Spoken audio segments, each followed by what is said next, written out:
In this lecture, we will step away from block development to discuss another feature of JavaScript. The REST operator is commonly used in WordPress development. Let's talk about it before getting back into block development. If you already know these features, you can skip this lecture. For the rest of you, let's get started. In the resource section of this lecture, I provide a link to a Stack Blitz project. There are a few files in the project. However, we can safely ignore most of them. Our focus is going to be on the index.js file. To reduce clutter, we can minimize the file tree and open the console. Inside the index.js file, let's clear it out. After clearing the file, let's say we were running an event. People attending the event have the option of pre-registering for the event or signing up on the day of the event. Let's create arrays to represent both options. In our script, create a variable called pre-registered. The value for this array will be an array of names. Next, create an array called newly registered. It'll also be an array of names. We have two arrays storing the same type of data. We may want to gather a complete list of attendees. It would be easier to work with a complete list if we had a single array. It's common to merge an array of data into a single array. Let's create a new array called complete. Inside this array, add both arrays with 3 dots.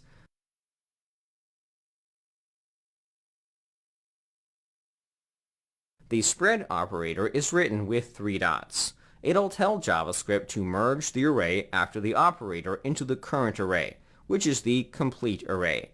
We're merging the pre-registered and newly registered arrays into the complete array.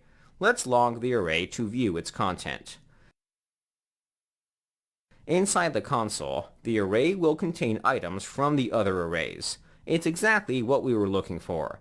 The spread operator is extremely useful for merging arrays. Best of all, we can modify the order of items. Inside our array, we're adding the pre-registered array first. Let's reverse the order.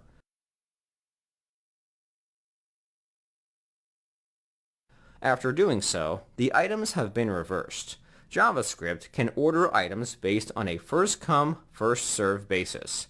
We're not limited to merging arrays. Objects can be merged too. Let's look at an example. Below the log, create a variable called ticket. Let's say our event has tickets. Tickets can be a great way to verify admission to an event. Inside this object, add 2 properties called name and price. Their values can be anything. Next, for whatever reason, let's say that this ticket was given to someone else. Create a variable called updated ticket. Inside this object, we can add the ticket object with the spread operator. Let's take our example further by adding the name property with a different value. What if we have conflicting properties? What do you think will happen? Will the name from the ticket property be chosen or from our current object? Let's find out by logging the new ticket object. Inside the console, the name from the new ticket object takes priority. However, this may not always be the case if the order is reversed. Let's flip the order in our object.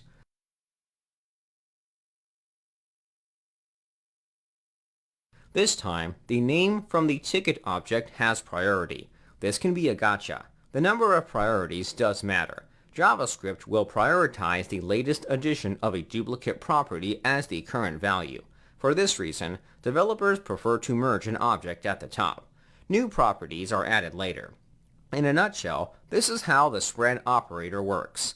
We can merge arrays and objects seamlessly without the help of a loop. Let's get back into our project. I'll see you there.